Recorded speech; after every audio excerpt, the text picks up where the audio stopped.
자, 여러분 이제 우리가 오늘부터 또 아마 좀 긴 시간에 걸쳐서 갈라디아서 말씀을 함께 나눌 겁니다. 여러분 갈라디아서는 참 귀한 책이거든요.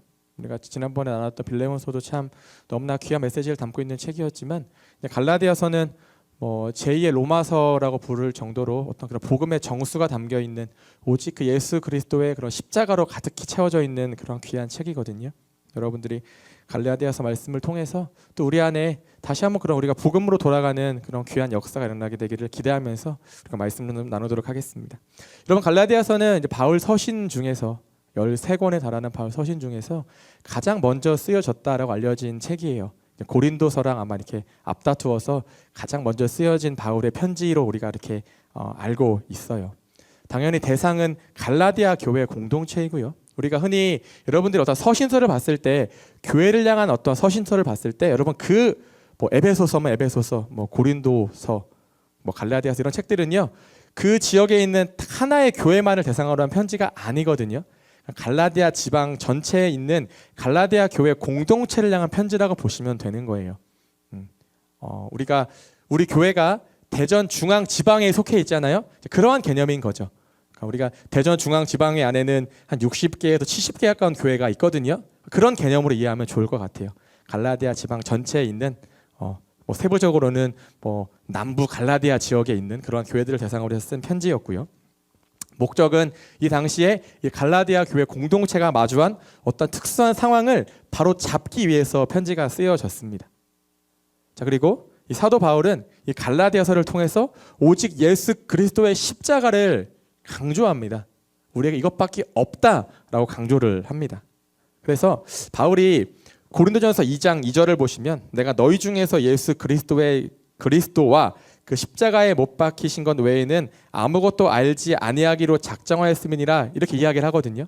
이미 바울이 고린도서에서도 고린도 교회에도 내가 너희들에게 예수님과 예수님의 십자가 외에는 다른 것들을 우리가 알기를 원치 않는다. 오직 그것에만 우리가 집중하겠다라고 이야기하는 것처럼 갈라디아 교회를 향해서도 동일하게 메시지를 던지고 있습니다. 예수 그리스도와 그분의 십자가에 못 박히심 그것만을 내가 전하겠다. 그렇게 바울이 이야기를 하거든요. 자, 우리가 바울이 갈라디아 교회에 편지를 썼다라는 것은 무슨 의미겠습니까? 바울이 지금 여기에 없다라는 거잖아요. 그렇죠?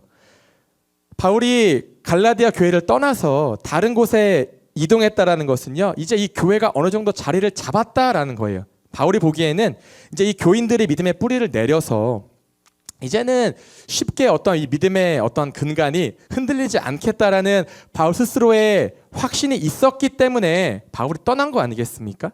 그런데 이러한 바울의 기대와는 다르게 바울의 확신과는 반대로 바울이 떠난 지 얼마 되지 않아서 바로 갈라디아 교회에 크나큰 시련이 찾아옵니다. 믿음이 흔들리는 사건이 일어나게 돼요. 그런데 그 중심에는 유대주의자들이 있었어요, 여러분. 유대주의자들. 이 사람들이 어떠한 사람들이냐면은 모세의 이 율법을 매우 강조하는 사람들이었습니다. 유대주의자들은요, 모세가 전해준 그 600개가 달하는 그 율법의 준수를 강조하는 그러한 집단들이 유대주의자들이었어요. 믿음의 핵심은 무엇이냐? 율법의 준수다라는 것이죠. 그런데 예수님께서는 물론 예수님께서는 율법을 폐하러 오신 게 아니라 율법을 완성하기 위해 오셨다고 말씀하셨지만 예수님이 오심으로 인해서 더 이상 율법적인 행위들은 우리의 구원에 아무런 어떤 의미가 없게 되어버렸거든요. 율법이 중요한 게 아니에요. 우리에게는 그 십자가를 믿느냐 믿지 않느냐가 구원의 어떤 중요한 그런 포인트가 된 것이지 율법은 더 이상 그리스도인들에게, 개신교인들에게 의미가 없게 됐단 말이에요. 그런데 유대주의자들은 고린도 교회에 들어와서 몇 명인지는 몰라요. 소수겠죠. 어떤 한 무리가 들어와서 이제 사람들에게 자꾸만 선동을 하는 겁니다. 무엇을 이야기하냐? 너희들에게 있어서 구원에 있어서 중요한 것은 예수 그리스도의 십자가만으로는 안 된다라는 거예요. 그럼 구원의 안성에는 무엇이 필요하냐? 십자가와 더불어서 율법을 지키는 것이 동반되어야 한다. 우리의 행위가 함께 해야 된다라는 것을 이야기를 하는 겁니다. 어쩌면 이 사람들은 예수님의 그 십자가, 복음보다 율법의 준수를 더 강조했을지도 몰라요. 아마 강요했을 겁니다. 이미 오래전에 바리새인들이 예수님 시대에 그 유대인들에게 율법의 어떤 행함들을 계속 강조했잖아요. 막 짐을 씌웠잖아요. 그렇죠? 너희들 이거 지켜야 돼, 지켜야 돼. 그런 것과 마찬가지로 유대주의자들도 갈라디아 공동체 안에 들어와서 야, 우리에게 중요한 거는 율법을 지키는 거야. 십자가만으로 안 돼. 그렇게 이야기를 했던 것이죠. 여러분, 그런데 복음이 무엇입니까?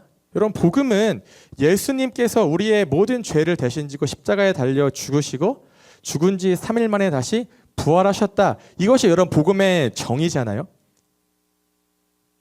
모든 그리스도인들에게 있어서 복음과 구원의 핵심은요, 예수님의 십자가 사건입니다. 이것을 대체할 수 있는 다른 건요, 없는 거예요. 그 무엇도 없습니다. 하지만 유대주의자들은 그것이 아니라고 이야기를 하는 것이죠. 이미 완성된 그 구원에 율법의 행위를 더해서, 대표적으로는 여러분 할례 같은 것들 있죠. 이런 것들을 더해야 한다는 것이 그들의 주장이었어요. 그러면서 이것이 복음인 것 마냥 이제 갈라디아 교회의 어떤 그런 성도들에게 자꾸만 주입시키는 것이죠.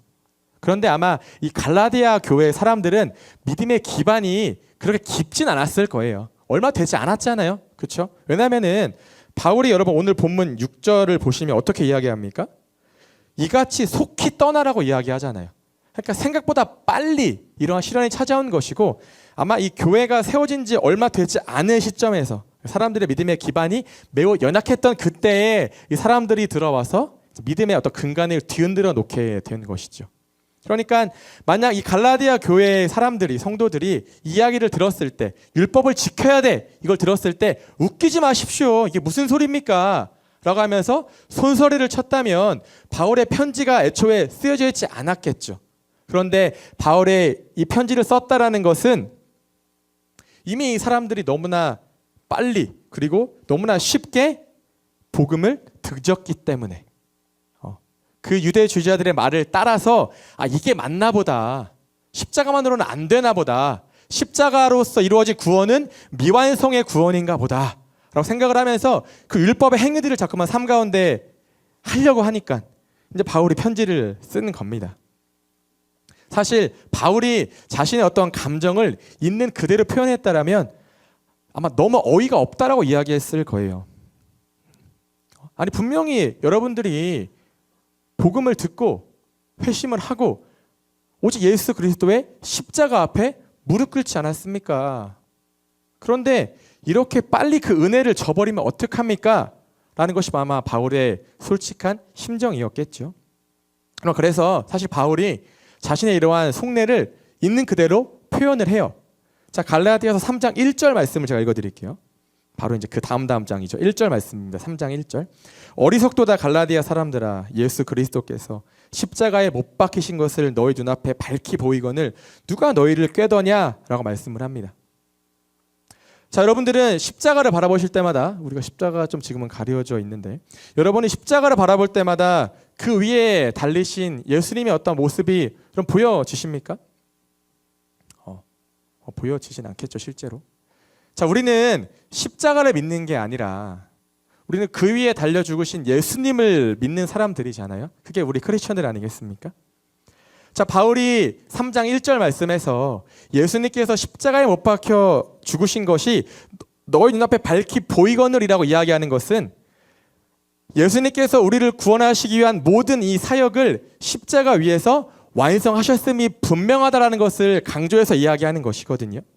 그런데 바울은 이야기하는 거죠. 분명히 예수님께서 십자가 위에서 다 이루셨는데, 완성하셨는데, 그럼에도 불구하고 어떠한 꿰매 넘어가서, 여기서 말하는 꿰임은 다른 말로 표현하면 주문이라고도 우리가 이야기할 수 있거든요.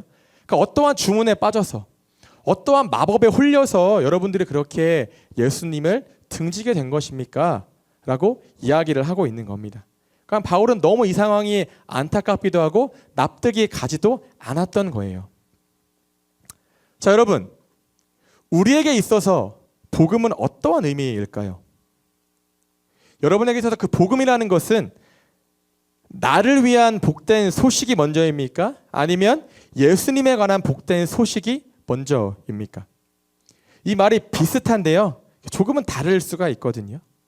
여러분, 복음은 세상을 향한 하나님의 선포예요. 선포. 하나님께서 예수 그리스도만이 우리의 모든 죄의 문제를 해결할 수 있는 유일한 정답이 됩니다라고 하나님께서 선포하시고 우리에게 제안하시는 것이 바로 복음이거든요. 그러니까 우리는 이 복되고 좋은 소식을 하나님으로부터 받는 거죠. 그래서 우리가 복음을 가리켜서 은혜의 선물이다라고 이야기를 하잖아요. 선물은 물론 주는 사람도 있지만 받는 사람도 있는 거예요. 하나님께서 그 복음이라는 것을 우리에게 선물로 주신 것이고 우리는 그 복음을 선물로 받는 입장인 거예요. 여러분, 복음이라는 것은 예수님께서 우리를 위해서 십자가에 달려 죽으셨다라는 구체적인 선포입니다. 그리고 그 선포 안에는 예수님의 그 구원 사역이 이미 십자가 위에서 완성이 되었고 그로 말미암아서 그 못 박히심이 예수님의 그 죽으심이 주는 유익은 그 은혜는 새롭고 영원하심이다라는 구체적인 메시지가 그 안에 담겨 있는 겁니다. 뿐만 아니라 이 죄인된 우리들이 십자가에 달리셨다라는 그 예수님의 행위로 말미암아서 어떻게 돼요? 하나님 앞에 이제는 더 이상 죄인이 아니라 의인으로 의롭게 설 수 있다라는 구체적인 선포와 그런 제안이 그 복음 안에 담겨져 있는 겁니다. 그러면은 이제 우리는 어떻게 해야 돼요? 우리는 이제 그 하나님의 제안에 관해서 하나님의 선포를 받아들이면 되는 겁니다. 우리가 믿음으로 반응해서 하나님이 내미신 그 손을, 그 제안하신 그 손을 잡고 믿음으로 고백하면 되는 거거든요. 여기에 굳이 우리가 다른 어떠한 거를 추가할 필요가 없다라는 말씀을 드리기 위해서 제가 말씀을 드리는 거예요. 우리의 어떤 행위들, 그 유대주의자들이 행위를 이야기하잖아요. 그런데 그 행위는 우리가 행위로서 구원을 받는 것이 아니라 어떤 우리의 믿음의 열매라고 불리는 행위는 언제 나타나야 돼요? 이제 우리가 구원받은 이후에 우리의 삶 가운데에서 합당한 열매로 드러나야 하는 것이지 우리가 절대로 우리의 어떤 선한 행위로 도덕적인 어떤 규범에 따라서 마땅히 해야 되는 어떠한 삶의 모습들로 우리가 구원받는 게 아니다라는 것이죠. 여러분들이 구원을 위해서 내가 구원받기 위해서 지금부터 발버둥을 치면서 내가 이것도 지켜야 되고 저것도 해야 되고 그럴 필요가 전혀 없다라는 거예요. 그렇게 하면 할수록 십자가의 의미는 우리의 삶 가운데 퇴색되게 됩니다. 우리가 다른 걸로 하나님을 배신하는 게 아니에요, 여러분. 우리가 행위로 살아가려고 하면 할수록 그 모습만으로도 우리는 하나님을 등지는 것이고 하나님을 배신하고 하나님을 배반하는 행위가 될 수 있다.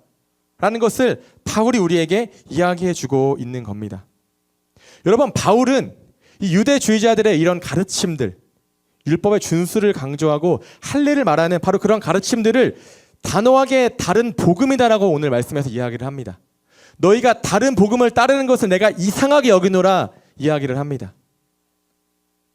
이게 무엇을 의미합니까? 그 복음은, 그들이 전하는 가르침은 진짜 복음이 아니라는 거예요. 자꾸만 그 유대주의자들이 너희들에게 찾아와서 다른 복음을 제시하면서 자꾸만 타협을 요구하고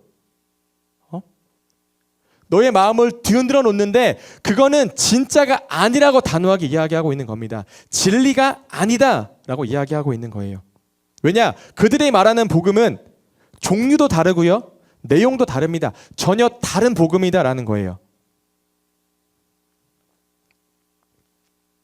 그러므로 다른 복음이라는 것은요, 예수님께서 십자가 위에서 이루신 그 은혜를 완전히 무의미하고 무가치한 것으로 만들어버리는, 그러니까 복음이라고 말하기도 너무나 아까운 정말 쓸모없는 것이다라는 것이 바울의 주장인 겁니다. 여러분, 우리가 살아가면서 무언가를 준비하다 보면 늘 우리의 인간적인 연약함으로 인하여서 부족함을 마주하게 되죠. 그러다 보니까 아무리 작은 것이라도 우리가 이것을 완성하려면, 제대로 완성하고 이루려고 하다 보면 계속적으로 돌아보면서 우리의 부족한 점을 보완할 수밖에 없어요. 보완하고 또 살을 붙이고 그렇게 하나하나 완성해 나아가게 되어지는 것이죠. 그러니까 아무리 뛰어난 사람이라도 단번에 무언가를 완성하는 것은 불가능에 가까워요. 하지만 여러분, 이 구원이라는 것은 어때요? 예수님께서 십자가 위에서 단번에 이루어내셨죠. 자, 여러분 우리가 히브리서를 보면 또 다른 말씀들을 보면 예수님께서 이루어내신 이런 구원을 단번이라는 표현을 사용해서 이야기를 합니다. 자, 단번에 자기를 들여서 이루셨다라고도 이야기를 하고요. 오직 자기의 피로 영원한 속죄를 이루사 단번에 성소에 들어가셨다라고도 말씀을 합니다. 그리고 이제 자기를 단번에 제물로 드려 죄를 없이 하시려고, 또 이와 같이 그리스도도 많은 사람의 죄를 담당하시려고 단번에 들이신 바 되었다. 이렇게 이야기를 한단 말이에요. 단번에를 강조한단 말이에요. 이 말씀이 무엇을 의미하냐면, 여러분 예수님께서 이루신 그 구원, 하나님께서 예수님을 통해서 그 십자가 위에서 이루어내셨던 바로 그 구원은 부족함이 없다라는 거예요. 우리가 인간의 노력으로 무언가를 덧붙여서 보완할 거리가 전혀 없다라는 겁니다. 여러분 사도 바울이 로마서 11장 29절에서요. 하나님의 은사와 부르심에는 후회하심이 없느니라라고 말씀을 합니다. 후회하심이 없다, 물을 수 없다, 철회할 수 없다, 이러한 의미를 가지고 있는 표현이거든요. 여러분 우리는 늘 후회하죠. 왜? 부족하니까, 모자르니까. 우리가 가끔씩은 여러분들이 한 번쯤은 생각해 봤을 거예요. 시간을 되돌리고 싶다, 과거로 돌아가고 싶다. 왜요? 후회를 남기지 않기 위해서. 그래서 우리가 뭐 드라마를 보던 영화를 보던 자주 등장하는 소재가 뭐예요? 타임슬립이잖아요. 과거로 돌아가던가 미래로 나아가던가. 왜요? 과거에 남겼던 일들로 후회하지 않기 위해서. 또 미래에 일어날 사건들로 인해서 내가 나중에 그때에 도달했을 때 후회하지 않기 위해서 우리는 어떻게 해서든지 과거로 돌아갈 수만 있다라면, 또 미래로 나아갈 수만 있다라면 그렇게 하고 싶어 합니다.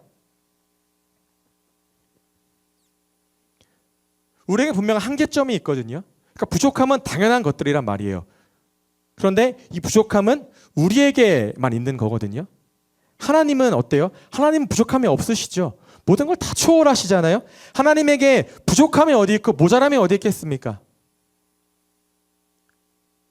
창세기 17장 1절을 보시면 하나님께서 아브라함에게 나타나실 때 어떻게 말씀하세요? 나는 전능한 하나님이라 말씀하시잖아요.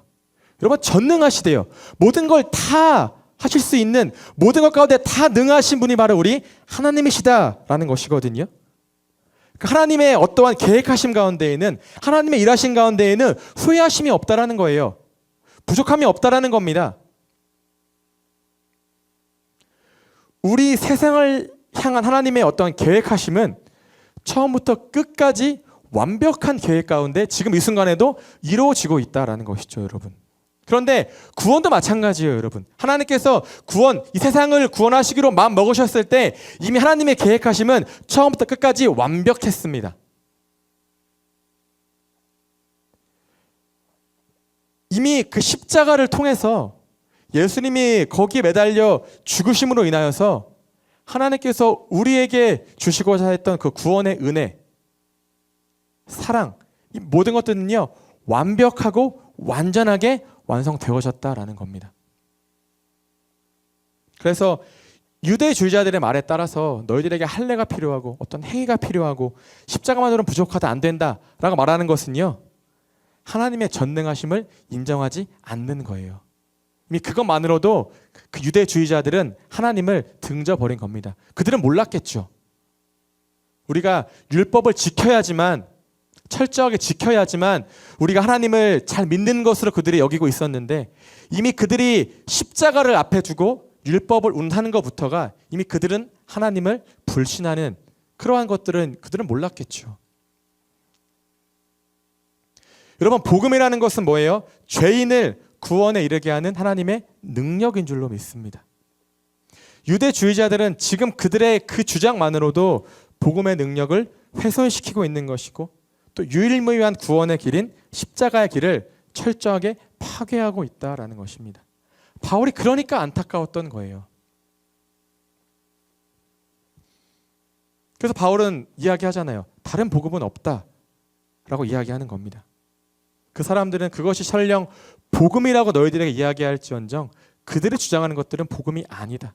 우리에게는 예수 그리스도의 그 십자가의 복음 외에 다른 복음은 있을 수가 없다라고 바울이 다시 한 번 더 갈라디아 교인들을 향해서, 교회들을 향해서 선포하고 있는 겁니다. 이 세상에 이런 복음은 단 하나만 존재하는 것이죠. 제가 처음에 이야기했죠. 복음은 대안도 없습니다, 여러분. 대체 수단도 없어요.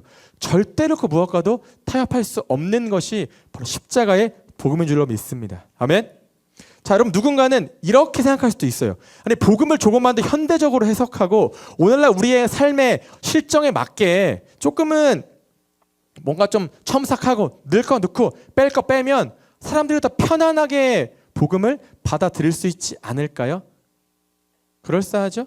근데 그렇지 않습니다, 여러분. 왜냐? 성경이 그렇게 못하게 우리에게 말씀하고 있거든요. 자, 요한계시록 22장 18절과 19절 말씀을 보시면, 자, 내가 이 두루마리의 예언의 말씀을 듣는 모든 사람에게 증언하노니 만일 누구든지 이것들 외에 더하면 하나님이 이 두루마리에 기록된 재앙들을 그들에게 더하실 것이요, 만일 누구든지 이 두루마리의 예언의 말씀에서 말씀을 제하여 버리면 하나님이 이 두루마리에 기록된 생명나무와 및 거룩한 성에서 참여함을 제하여 버리시리라. 아멘. 여러분, 말씀이 우리에게 분명히 경고합니다. 그 무엇도 덧붙이거나 빼지 말라고 말씀을 해요. 복음도 마찬가지입니다. 그 복음, 예수 그리스도에 관한 그 복음에 우리가 인간의 어떤 생각과 우리의 지혜와 우리의 어떤 삶의 어떤 경험 연륜들을 더하거나 뺄 수 없다라고 이야기하고 있는 거예요. 유대주의자들이 물론 똑똑한 사람들이에요, 여러분. 학식이 있습니다. 아마 랍비들, 그런 사람들이었을 거예요. 그러한 사람들이 아무리 뛰어나다 하더라도 그들의 어떠한 해석과 그들의 어떤 삶의 깨달음들을 복음에 덧붙인다 하더라도요, 그건 복음이 아니다라고 이야기하고 있는 겁니다.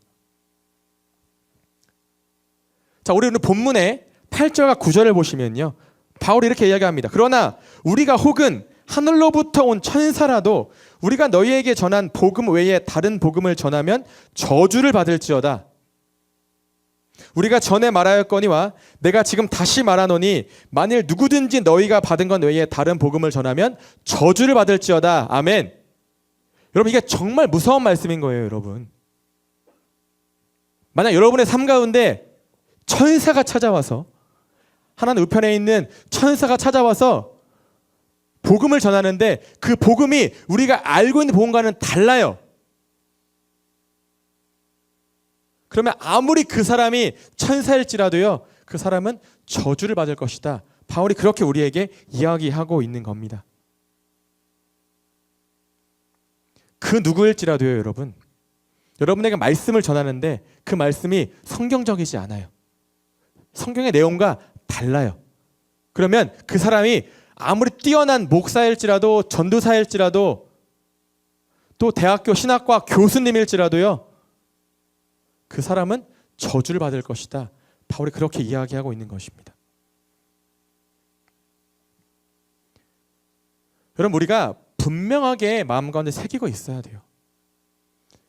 오래전에 그 예수님께서 어떤 권위를 부여하신 그런 사도들에 의해서 전해지거나 또 오늘날 우리가 성경에 기록된 어떤 정통성을 부여받은 그런 신약에 기록된 그런 복음서, 그 이외에 다른 복음들은요, 우리가 철저하게 거부하고 배척해야 되어지는 것입니다.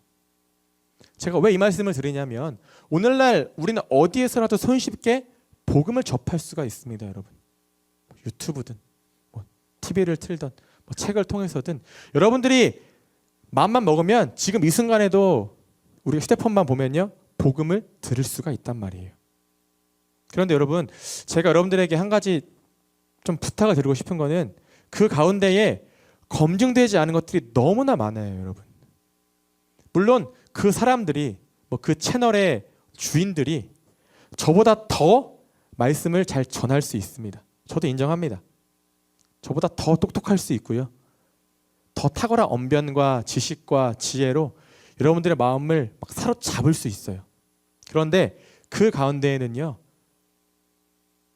정말 뭐라 그럴까요? 제대로 검증되지 않은 어떤 절차를 밟지 않은 그러한 상태로 자기가 공부한 내용만을 가지고 이것이 복음이다, 이것이 하나님의 말씀이다, 그렇게 전하고 가르친 사람들이 너무나 많다라는 거예요. 여러분도 그렇게 할 수 있거든요. 우리가요, 조금만 책을 보면요, 조금만 영상을 보면서 공부하면요, 여러분들도 그렇게 전할 수 있어요. 그런데 그 가운데에는요 너무너무 잘못된 것들이 많거든요. 근데 우리는 잘 몰라요. 깨닫지 못합니다. 근데 그러한 사람들은 이것이 마치 진리인 것 마냥 성경을 논하고 복음을 논하고 있다라는 것이죠. 여러분들이 유사복음에 주의해야 됩니다. 오늘날 시대에요 유사복음이 너무너무 많아요. 여러분, 복음처럼 보이지만 복음이 아닌 것들에게 우리가 마음을 빼앗기거나 미혹되지 말라는 것입니다. 자, 여러분 MBTI 좋아하죠? 그럼 MBTI는 과학입니까? 과학이 아닙니까? 제 아내가 MBTI 추종자거든요. 제가 어제도 저는 늘 설교 원고를 마지막에 이제 아내한테 한번 이렇게 보여줘요. 그럼 제 눈에 보이지 않던 어떤 오타 이런 것들을 아내가 싹 체크해 주는데 아내가 마지막에 나 되게 MBTI 좋아하는데 MBTI 까는 거야 이렇게 저한테 물어보더라고요. 그래서 그런 거 아니라고. 그럼 MBTI는 분명히 누군가는 과학이라고 믿고 있습니다. 네. 그런데 MBTI는 과학이 아니잖아요. 그렇죠? 그런데 MBTI를 정말 선봉하는 사람들은 MBTI가 마치 과학적인 어떠한 논증과 이런 것들을 다 절차를 밟아서 검증된 것 마냥 믿고 있는 사람들이 있어요. 우리가 MBTI 이전에는 혈액형 같은 것들 있잖아요. 근데 그래서 우리가 이런 것들을 가리켜서 과학이 아니라 유사과학이라고 부르거든요. 그러니까 과학적으로 타당성이 확보된 것이 아니라는 거예요. 그런데 사람들은 이게 그냥 마치 진짜인 거 그냥 믿고 있거든요. 그래서 우리가 MBTI를 유사과학이라고 부르는 것인데, 여러분 오늘날에 진짜 유사복음들이 많습니다. 네, 여러분들이 물론 유튜브 같은 걸 보는 건 저는 찬성해요. 저 여러분들이 정말 최대한 많은 말씀들을 다양하게 들었으면 좋겠어요. 네. 여러분들이 어떻게 저희 담임 목사님도 너무나 훌륭하시지만 여러분 우리 이 한국 교회엔 너무나 훌륭한 분들이 많거든요. 좋은 교회도 많고요. 좋은 목사님들, 좋은 메신저들 정말 많아요. 전 여러분들이 그 일주일에 이 한 번의 말씀만 듣고서는 충분하다 그렇게 살지는 않았으면 좋겠습니다. 대신에 여러분들이 말씀을 들을 때 그런 그 유튜브 같은 데서 그냥 그런 거 짧게 보고서는 여러분 그런 것보다도요 그냥 여러분들이 제대로 된 그런 과정들을 잘 밟아오신 그런 목사님들이나 그 전사님들의 설교 한 편을 듣는 것이 훨씬 여러분들의 어떠한 신앙에 여러분들의 영성에 유익하다는 것을 말씀을 드리고 싶어요. 그 앤디 콜이라는 분이요 이런 말씀을 하셨거든요. 메신저의 외적 인격이 그의 메시지의 정당성을 인정해 주는 것이 아니라 오히려 메시지의 본질이 메신저의 정당성을 인정해 준다. 좀 어려운 표현인데 쉽게 말하면요, 여러분들이 사람을 보고 그 목사님이나 전도사님이나 어떤 그런 교회만을 보고선요 무조건 그 전하는 메시지가 너무나 좋다, 은혜롭다, 복음적이다 그렇게 판단하지 말라는 거예요. 사람을 보고 메시지를 판단하지 마시고요, 그 사람이 전하는 그 메시지를 듣고 우리는 그 사람을 판단할 수 있어야 한다는 겁니다. 여러분들이 철저하게 복음의 기준에 따라서 어떠한 교회와 또 어떠한 그런 사람들을 판단할 수 있는 분별력이 필요한 시대가 바로 오늘날의 시대다라는 것입니다. 우리가 그러려면은 분별력이 있어야 되겠죠. 영적 분별력이 분명히 있어야 되고 여러분들이 말씀을 그래서 제가 자주 들으라는 거예요, 여러분. 여러분 제가 지금 전하는 이 청년배회 한 번 말씀만으로는요 부족합니다. 부족해요. 그렇다고 제가 전한 이 메시지를 유튜브로 몇 번씩 더 반복해 들으세요? 그럼 그것도 저는 그렇게 좋지 않은 것 같아요. 사실 저한테 물어보세요. 어떤 목사님이 좋습니까? 제가 설교를 좀 더 들어보고 싶은데 추천해 주세요. 제가 추천 많이 해드릴게요.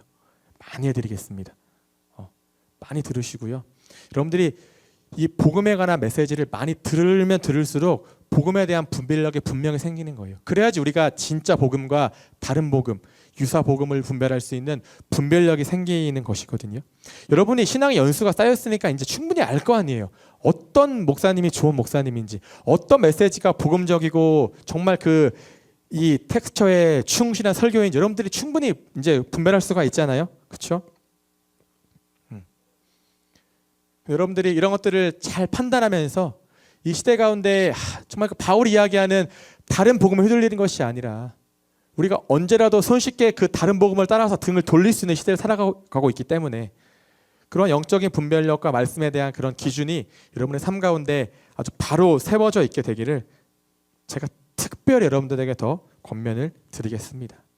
그리고 만약에 제가 여러분들이 듣기에 전도사님이 뭔가 좀 말씀을 이상하게 전하는 것 같아, 저거는 복음적이지 않은 것 같아, 성경이지 않아, 그렇다면 언제라도 저에게 말씀해 주십시오.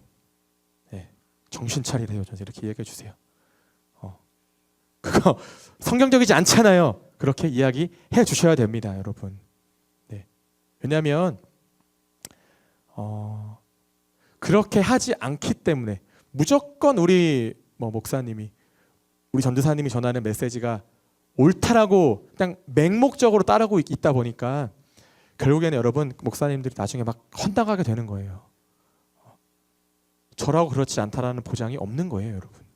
여러분들이 나중에라도 제가 막 또 어디서 이렇게 목회하고 있을 때 우연히 제 설교를 들었는데 좀 이상한 것 같아, 좀 맛이 간 것 같아, 바로 연락하십시오.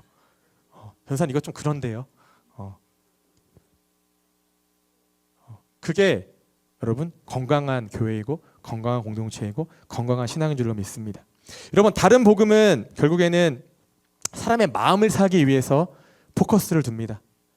유대주의자들은요, 이 사람들이 구원받는 거 전혀 관심이 없었을 거예요.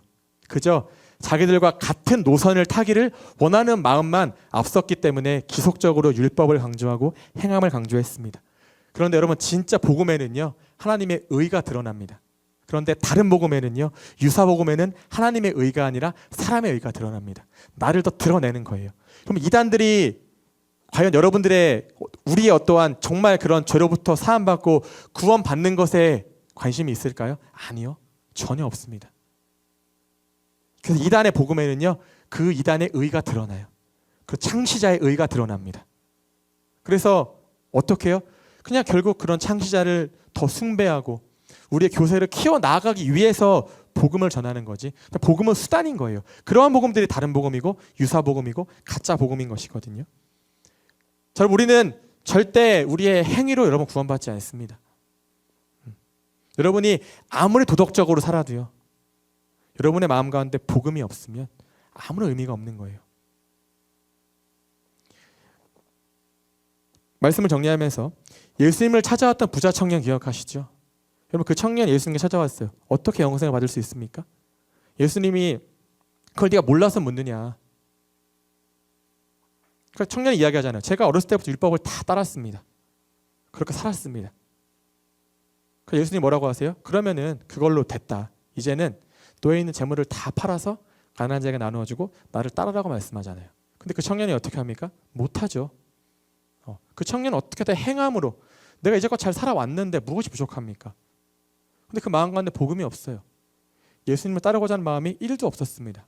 그러니까 근심하고 따라간 것이거든요. 여러분 우리도 마찬가지입니다. 여러분들이 아무리 우리가 어렸을 때부터 배워왔던 도덕적인 규범들, 착하게 살아야 한다, 바르게 살아야 한다, 어른을 공경해야 된다, 물론 중요합니다. 하지만 그것만으로 구원이 이루어지지 않는다는 것이죠. 자, 여러분 갈라디아서 2장 21절에서 바울이 이야기합니다. 내가 하나님의 은혜를 패하지 아니하노니 만일 의롭게 되는 것이 율법으로 말미암으면 그리스도께서 헛되이 죽으셨느니라. 여러분 우리가 자꾸 행위로 살아가려고 하면, 우리가 행함으로 구원받으려고 하면 이거는 예수님의 죽음을 헛된 죽음으로 만드는 거예요. 네. 좀 더 직설적으로 표현할까요? 예수님의 죽음을 우리는 개죽음으로 만드는 겁니다. 자, 여러분들이 우리라고 해서 다른 복음에 현혹되지 않다라는 보장은 없습니다, 여러분. 우리는 언제라도 다른 복음에, 이 가짜 복음에 우리의 마음을 빼앗길 수가 있어요. 이단에 빠진 사람들 이야기를 들어보잖아요. 그 사람들이 과거에 얼마나 이 기존 교회에서, 정통 교회에서 열심히 신앙생활했는 줄 아십니까? 정말 열심히 하는 사람들이에요. 장로님, 권사님, 여러분 심지어 목사, 전도사들도 다 넘어갑니다.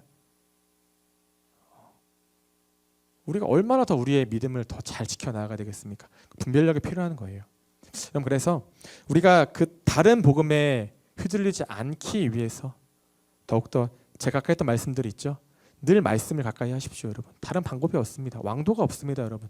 말씀을 더 자주 들으시고요. 더 성경을 열심히 읽으시고요. 더 이 복음, 이 특히 사복음서 더 집중적으로 읽으시면서 예수님의 말씀과 그렇지 않은 것들을 분별할 수 있는 어떤 영적인 지혜와 어떤 그런 영의 눈이 활짝 떠지게 되는 여러분들이 되시기를 축복합니다. 그래서 우리는 다른 복음에 휘둘리는 것이 아니라 다른 복음으로부터 그 진짜 거룩한 그 진리의 복음을 지켜나가는 복음의 수호자로 살아가는 우리 모두가 되기를, 여러분 모두가 되시기를 주님의 이름으로 축복합니다.